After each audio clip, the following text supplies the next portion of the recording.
Okay, my econ. This is Frederick Brown, Executive Rights Goal Independent Consultant with my econ. Bringing to you today one of the promised videos in regards to my econ. It has to do with the cash flow strategist. Now, um, I kind of wanted to touch on some of the items. I've gotten comments and feedback, people that didn't quite understand. So let's just jump right in. First thing you want to make sure you do is log into the cash flow manager. Now you can log in through your website, My Econ, or you can actually go direct to the cash flow manager. This can be accomplished by typing www.mycashflowmgr.net and then putting your password, of course, and um, your your email address and your password. Now, your email address will be your username. And for me, it's Mr. Fred Brown at myecon.net. Yours will be whatever username you signed up with myecon uh, at myecon.net.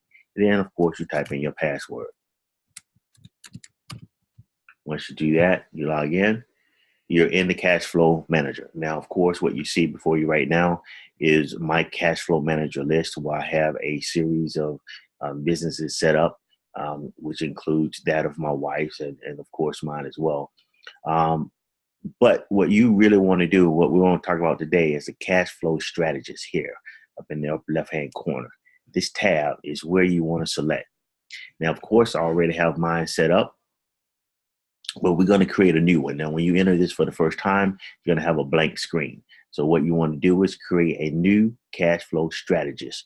And even if you already have one, you want to create multiple ones, you can do that as well. So we're going to click on create new. Now, this is where the general information goes. You give it a name, call it whatever you want. For this particular situation, I'm just going to say test 2018. You can call it whatever you want to call it. It doesn't really matter. And I'm calling it this so I can go back and delete it later. Now, the first section deals with your financial goals. Now, these are your goals. Can vary from one person to the next. It just says enter the top 5. So I'm just going to kind of arbitrarily look at this list and number them 1 through 5. So the first thing I want to do, I'm going to say I want to pay off all my debt. And then I may want to increase my income. I may want to reduce my taxes. Doesn't matter what order you put it in. I may even want to buy a new home if you don't have a home. You know, I may even want to buy a new car if you don't have a car. So whatever you want to do, these are your goals, and you decide what you want to do. And you know what? I think I'm going to do this. I'm going to leave 5 off instead of major league purchases. I'm going to put other down here 5, and I'm just going to type in travel because I want to get to a point where I just want to be able to travel as much as I accidentally got out. I hit enter. I didn't mean to hit enter. So I'm going to go back in.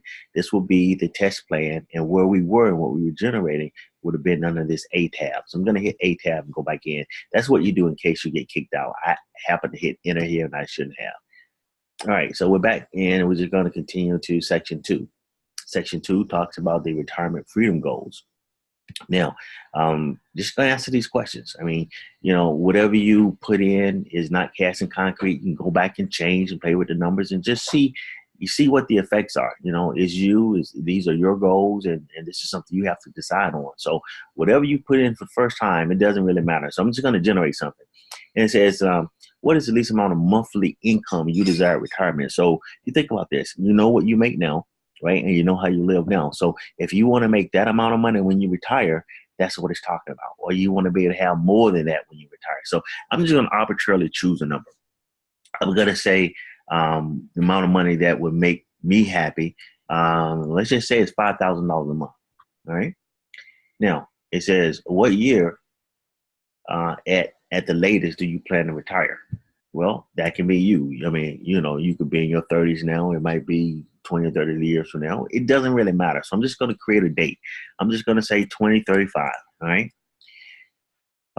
So you choose one that's right for you. And then this number 3 says, how much of your monthly retirement income do you expect to receive from Social Security and company paid pension plans? Now, if you're already working on a job, you have a 401k, And they said this does not include your 401 because it's talking about Social Security, really. Now, we know with the way things are going right now, we're going to be kind of lucky if Social Security is still around. So, but, for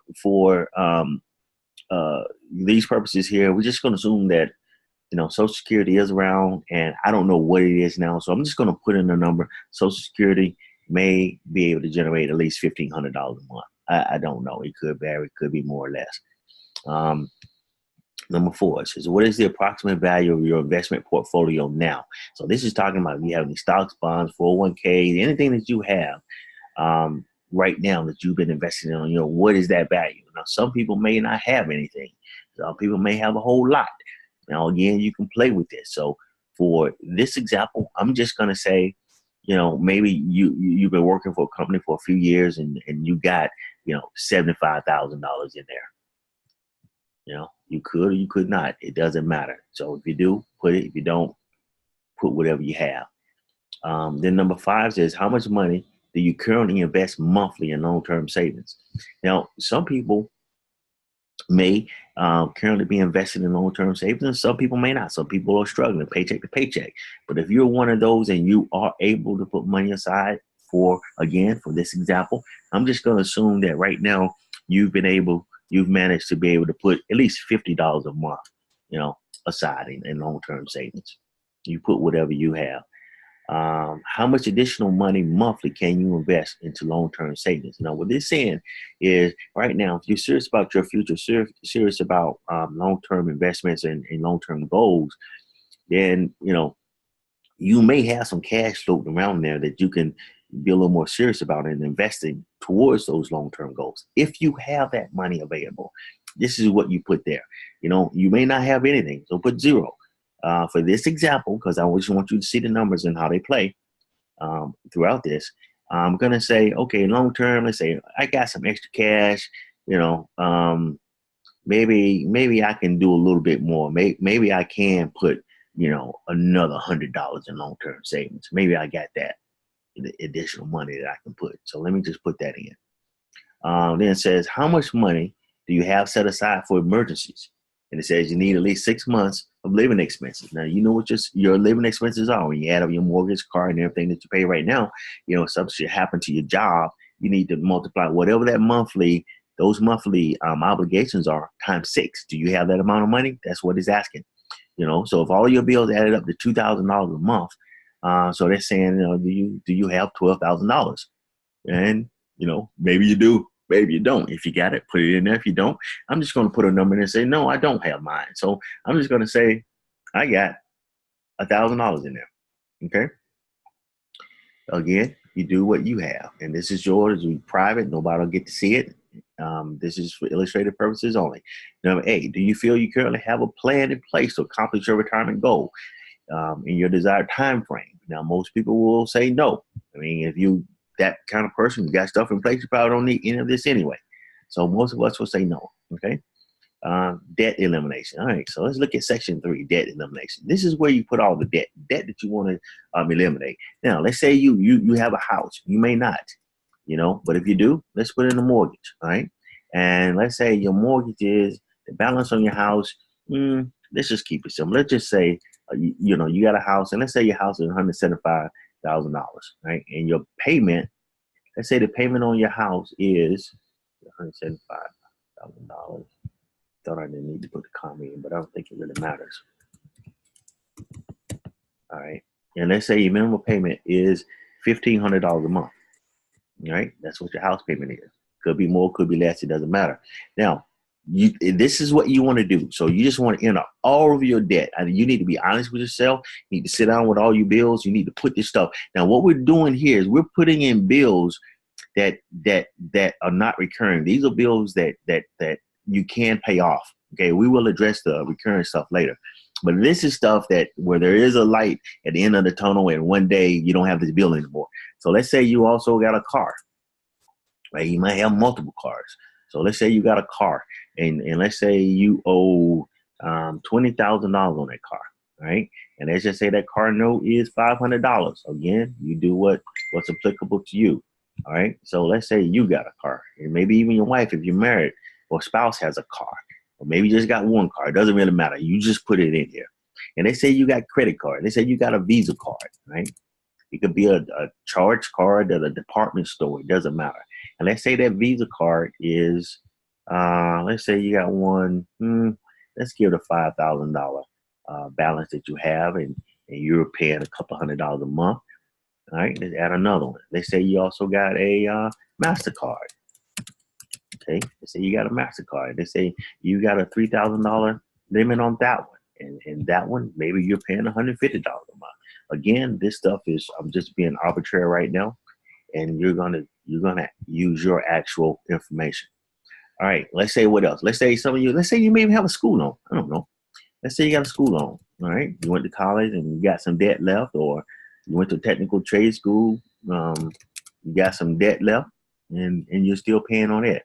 And let's say your balance on that school loan is $10,000. Right? And they say, interest is pretty low, and you're probably paying, let's say you got on a 10-year program, something like that. Maybe you're paying $150 a month, right? Let's see, what other kind of debt you might have? Okay, let's say you got a charge card. Let's say you got a Macy's card, or your wife has a Macy's card. Right? This is, now, some of this stuff is recurring debt. This is kind of stuff that kills you now. So this recurring debt, let's say Macy's card. Let's say you got $1,000 on a Macy's card, and your payment is $50 a month. So I hope you get the picture of what I'm saying here. I'll just do one more. Let's see, what other thing did you have in here? Charge card, Macy's card, school loan, and let's do another one. Let's do like a Sears card. All right. Let's say you got a Sears charge card as well, and you bought some stuff with the house, and maybe you got a $2,500 limit on that one because you got some appliances, and let's say you're paying let's say $125 a month. Okay. Again, these are just examples only. So you can see these are the debts, and these are the balances that we have. These are our minimum payments that we're going to pay anyway. Okay. So we're going to stop there, and you keep going, again, being honest with yourself and listing all of your debt. Now let's look at the recurring debt, the monthly expenses. Now, I need you to keep this in mind. Now, this is very important, because if you have some fat, in other words, you got some unnecessary bills. Let's say, for instance, let's put cable. Okay, I'm just going to use this as an example. So let's say your cable bill, you got cable, you got the works, you got HBO, Cinemax, you got all the top-notch channels, and you got all this kind of stuff, and you don't even watch any of that stuff, or you're tired of it. I need you to really sit down and reevaluate the situation and say, okay, well, maybe we can cut back on the cable, right? So if our current payment is $200 a month, let's say we decided that, yeah, we're gonna try and really work at this thing and eliminate our debt. We're gonna be serious about this, serious about our future. So let's cut back any unnecessary fat. So in this case, you might say, okay, let's reduce our package. Maybe we don't need all of the premium channels. Maybe we just get away with HBO and do something, and maybe only pay $100 a month. All right. Now we're going to add more. Now what will happen is, look at this. I want you to look over here in the right-hand corner. The monthly savings. You've now increased your cash flow by $100. You just freed up $100 in your household because of your decision to lower your bill. So this is where I want you. This is important, because these are some of the strategies that you have to keep in mind when you are serious about building your future. All right. We're going to get to the point where, of course, if you got an abundance of money, it's not a real big issue. That's fine. But for right now, we need to buckle down and really be serious and honest with ourselves, with what we have, what we really need, and what we can get away with. All right. So let's look at some of the other expenses. Let's think about this. Let's do the electric bill. I mean, that's something that we all have to pay. Let's do the electric bill. Let's say, you're kind of wasteful. You don't care. You leave the house. You leave the lights on all the time. You leave TV running all the time. You're just doing unnecessary stuff. You haven't really taken the time to learn how to adjust thermostats to optimize the performance of your HVAC unit. And you just got some ridiculous bill, $300 a month, right? But you're paying it because you don't care. You just got money to burn. But now that we're serious about things, let's really educate ourselves and find out, what can we do to minimize this bill. Of course, if it's extremely cold and you got to run the electric, that's a different story. But chances are, if you make sure that the windows are sealed tight and you're not getting any drafts to coming through, your doors are sealed tight, you keep the outside elements outside, and then we try to adjust our thermostats such that it works efficiently and consistently, and then that in itself will minimize our bill. So I think if we are serious about it, we may be able to cut that energy bill down. Let's say we can cut it down to $200 a month because of some of the strategies that we're using to change what we're doing in our home. And by doing that, now look what we've done. We freed up another $100, right? So let's just look at some more bills. What else we got? We got water bill, right? Now, water bill, depending on where you live, I know where I live, water is not the problem. The problem is sewage, and they get you on this. So sometimes it doesn't even matter how much water you use because you're going to get burned with the sewage anyway. So let's just say that's just a bill that, we're already doing. We're already being conservative, and we're just going to keep doing what we're doing. So, and let's say you're even paying $6 a month for that bill. So in this case, that's not going to be much of a change. Just keep doing what you're doing. You feel what you're doing is sufficient. I'm just going to put in $60 a month. Now, by doing that, we see that there is no monthly change over here, okay? And that's okay, all right? So wherever we can change and make an impact, that's what we're going to do, wherever we can save money. So what other utilities do we have? So this is where I want you to go through and list all of your utilities. And I'm not going to think of every utility you might have in the house or anything that's recurring, but I just want you to think about it. Let's do the burglar alarm system, all right? As a matter of fact, this is one I need to change myself. All right, so let's say you got a burglar alarm system.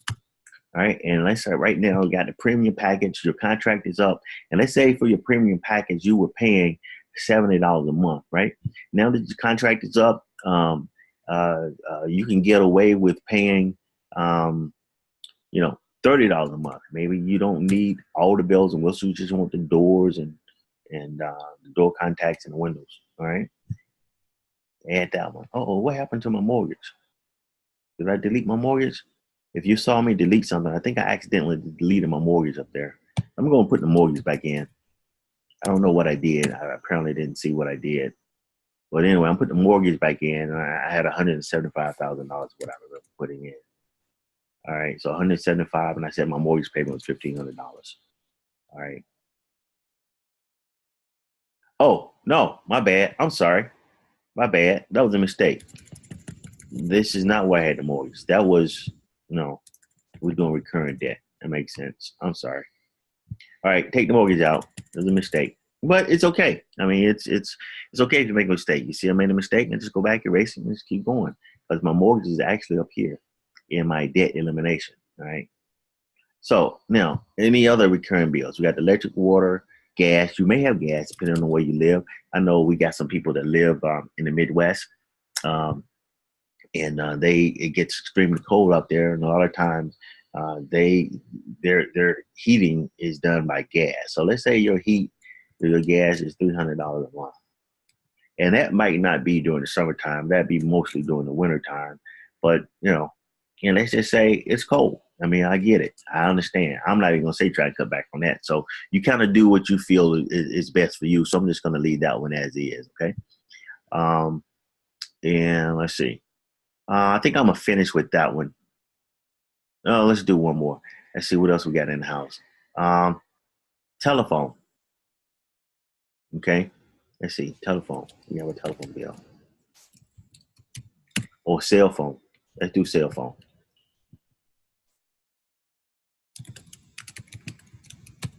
All right. So let's say we do cell phone. All right. That's a good one because a lot of people might not have a landline in the house, but I guarantee you almost everyone has a cell phone. And let's say your cell phone plan is you got 5 lines and you got grown people in the house that are on that line, and they're not even contributing, right? And your bill is $300 a month, all right? Now you might say to yourself, okay, grown people in the house, we're gonna make some changes here. I need you to start paying your portion of the cell phone bill, right? And that portion may $10, $20 or whatever. That's fine. But let's say you're running your business, so you need your cell phone. and you need the data services and all that kind of stuff. But let's say you are able to, um, no, I'm not even gonna say cut back. You decide on what you want to do. I'm gonna leave that one alone because it may apply to you and it may not. So you figure what works for you. And if you got more bills here, of course, list those. I just kind of want to give you an example. So when all of that's done, that data is input, you click save and return to list. If you click save, it'll save and you'll stay on this page. But if you click save and return to list, it'll take you back to the dashboard. Now, from the dashboard, let's go into B. Now, remember that information we just input was A. Again, this is for test 2018. And this one here is my personal one. But for you, you're starting this for the first time, you're only going to have one here. So you want to go under the process, continue the process, and go under tab B. We just completed A. So once I go under tab B, let's look at what we got. Show you today's date, and this is the default, 8%. This is the rate of return that it uses for the example. And that's a pretty good rate of return. Of course, you're not going to get 8% of the bank. It's talking if you're taking your money and you're investing it, and you have some sort of professional investment portfolio, and you may be able to come up with an average of 8% over the long term. So that's kind of what we're looking at. These are the goals. We're not talking about the actual investment at this moment. We're just going to look at the rate of return. Okay. Now, let's look at the retirement freedom. We said our goal, retirement freedom goal, was 2035 when we wanted to retire. We said that in tab 1. Now, let's look at this first section. It says retirement freedom goal, dollar amount. We said we wanted $5,000, right? That's $60,000 a year. We said $5,000 a month. I think I can live comfortably and be happy with. All right. Now, that number can be any number you want. That's just what we said for this example. Number 2 says projected monthly dollar amount that will be provided by company pension and Social Security. This is one of those where we talked about Social Security. I think I put in $1,500 saying, hoping that Social Security will still be around, by the time we're able to retire. And I just put in the dollar amount of $1,500. It may be more, maybe less. And it also may be a function of where you live as well. And then number 3 say projected net dollar amount needed monthly to reach desired goal. Now, that what they're saying here is that you said you wanted $5,000, you needed $5,000 a month, and we know we can get $1,500 for Social Security. That means that you need to generate the other difference. That means you need to be able to generate enough money to generate $3,500 a month. That $3,500 plus the 15 is going to get you the $5,000 that you're looking for. All right. Now, number 4, the total assets needed to provide the desired monthly income at an 8% rate of return, OI rate of return. That means that you need $525,000 in an account that's generating an 8% rate of return interest to get you $5,000 a month. Okay, that's what that means. Number 5, the projected value of assets owned today. We said we had $75,000, right, in a 401k and combined other stocks and bonds that we may have, and we're assuming that it's being invested with an 8% ROI, rate of return. That means that what they're saying here is that money that you have right now at this interest rate, by the time you retire, will generate $290,898 in that by 2035. Now, that means that this number here, subtracted from the amount that we need, our goal to get us to $5,000 a month, means that our projected net value of assets needed to provide that monthly income is $234,101. And this is what we need based on our current circumstances, current situation, with an 8% ROI. Now, of course, if you got more, a greater return, then you're going to have more money. If you got a smaller return, you're going to have less money. So again, these are just projected values. And then it says, number 7, monthly amount needed for investments to build retirement freedom goal. That means that we need $542.15 based on our current situation to meet that goal. $542.15 will allow us to meet that goal by 2015. All right, so this is what we said we already have. Dollar amount invested today, we said that we're already investing $50 a day, $50 a month today in long-term investments. That means that since we're already doing this to reach our goal, that means we need to generate another $492.15, because these two together gets me the monthly amount that I need for the freedom goal. So that's all that means. Okay. So it took what you said that you are already saving and it's subtracted from what it says you need. And now this is a new amount that you need to reach your desired goals. Now, let me show you something else. Step 2. Let's keep going down here. Let's use these 3 here. These next steps, business income. Now, this by default shows up as $100.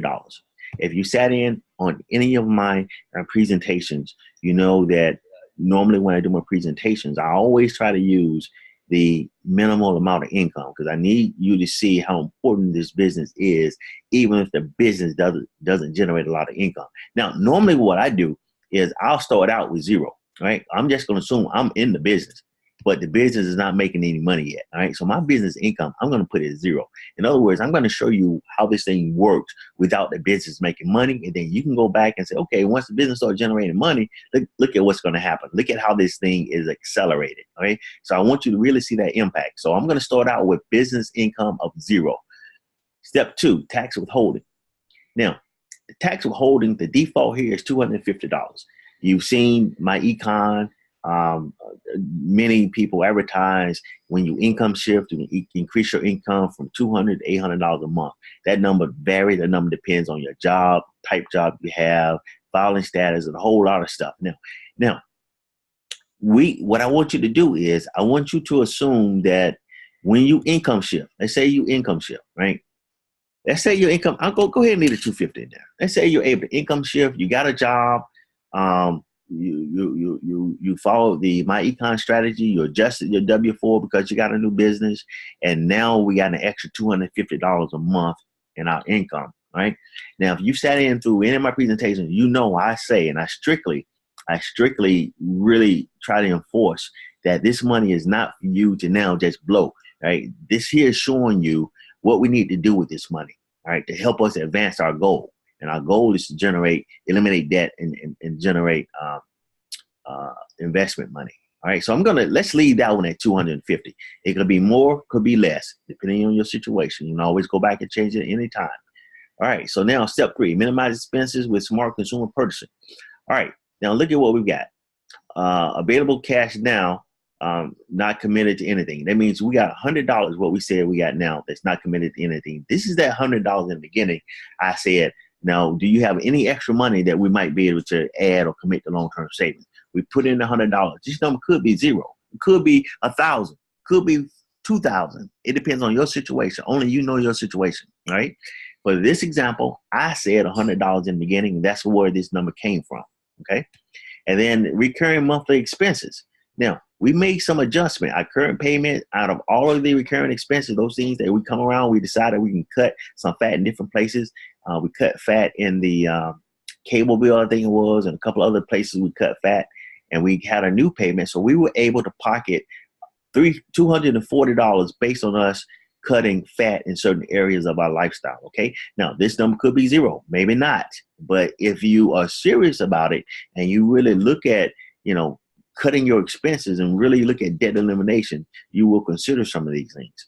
All right, so these are some of the extras that we have now. So that's an additional $340 that we have for debt elimination. Now we got the $340 here from us cutting fat, and we got the $250 for my income shifting. All right, those two added together, which is shown here, is an extra $690.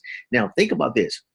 I'm only showing this for one person. You could have a spouse who also income shifted. This number could be greater. It could be another $250 from her or him that can be applied, or you could have freed up more cash back here in the beginning, available cash. You could have freed more of that up if you have it. Don't know your situation, but for illustrative purposes only, let's just say this is all we have, right?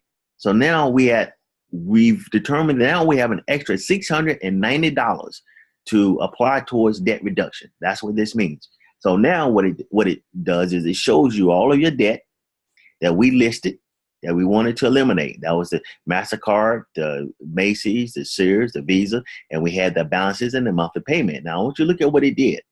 It took the $690 that we now have available, and it added to what you were already paying for the first debt, MasterCard. It added to what you were already paying, $150 a month, which was your minimum payment, right?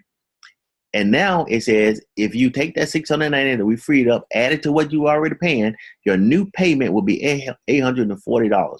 And it'll take you 4 months to eliminate that debt. So guess what? You're going to do that. At the end of 4 months, you're going to free up that $840 plus that $150, right? So at the end of that time, you're going to go to your second debt. You're paying $50 a month. So now that we freed up $840, right? So that would have been the $690 plus the $150. Now, I'm sorry, I said that backwards the other time. So it'll be the $690 plus the $150. That'll be your new $840. Once we pay this off, $840 is free. We're going to take the $840 and apply it to the second debt, which we were paying only $50 a month. So a couple of those payments, right? Now that card is paid off. So, and we're just going to keep doing the same thing. So once that cash is free, that $890, we're going to apply it to the next bill. So we'll be sending in $1,000. In 3 months, that'll be paid off. And now that $1,000 will be added to this $200, and we'll be sitting in $1,215. Now you were doing this anyway, and we've just through this cash flow manager, through our strategies, freed up more cash for you to be able to apply towards debt and pay off in record time. So once we do this, and now we get to the car, right? You were paying $500 a month, but we freed up through this process. We've actually freed up another $1,215, which will be applied towards your car.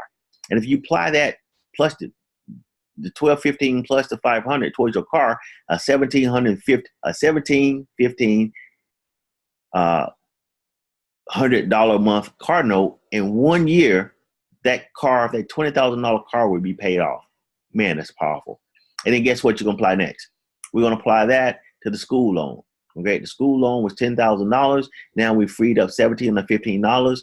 $1,715, add that to the $150, and this is our new payment. In 6 months, that's gone.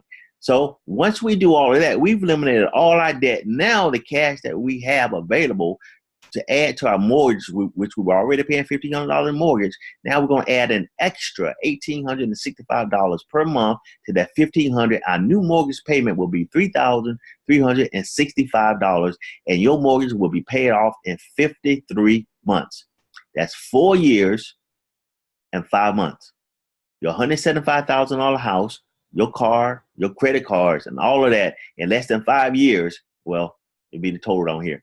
In less than 6 years, right? Let's see. What's that? 12, 8 is 96.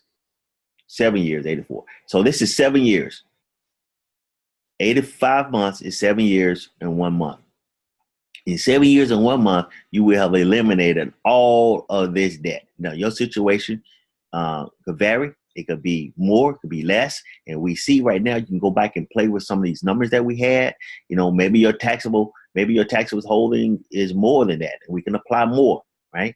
Or maybe even if it's more, we just only want to do the 250 part of it, and then take some of that extra cash and, you know, maybe splurge a little bit and enjoy life a little bit more if that's what you want to do. But again, these are some of the techniques and these are some of the strategies that you can use, which is awesome. And then at the end, I want you to see something. Watch this. Once we pay all this debt off, you will be debt-free by 2025. Debt-free by 2025. Now look at where we are now. That's less than 7 years, right? So less than 7 years, we will have freed up $2,675 plus what we already had free. Our now new net monthly cash flow is $3,665 that we have now per month that we can use to invest in. So we're gonna get started at that point, really jumping on investments, trying to reach our target by 2035 is what we said. So if you look down here, this projected investment chart, it shows you what your existing portfolio is, what the existing payment is, and we add those together, and it shows you what your new results will be at the end of each year. And it says by 2031, you will have achieved your financial goal. You will have made will have $536,000 in your account by 2031. Now, if I recall correctly, this is ahead of schedule, right? Because our goal was 2035. You've met your goal by 2031. You're 4 years ahead of schedule. So if you continue on and you want to go to 2035, look at where you'll be then, right? $930,000. Now, of course, keeping in mind that the market fluctuates, it varies, could be greater, could be less, could take longer, could take shorter. But this gives you an idea of how to utilize these cash flow strategies. Now, once this is done, of course, you save and exit, and this pretty much gives you a summary of all that you would need to meet your obligations. Okay, meet your goals. That pretty much sums up the cash flow manager strategist, which with inside of my econ. And I wanted to help some of you that may have had some difficulties and didn't quite understand what it was. So I hope this helps. And I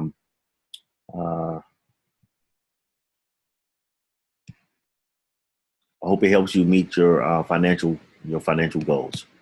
So any questions, you can hit me up on the inbox if you're part of my econ in my group, and I'll be more than willing to assist you. So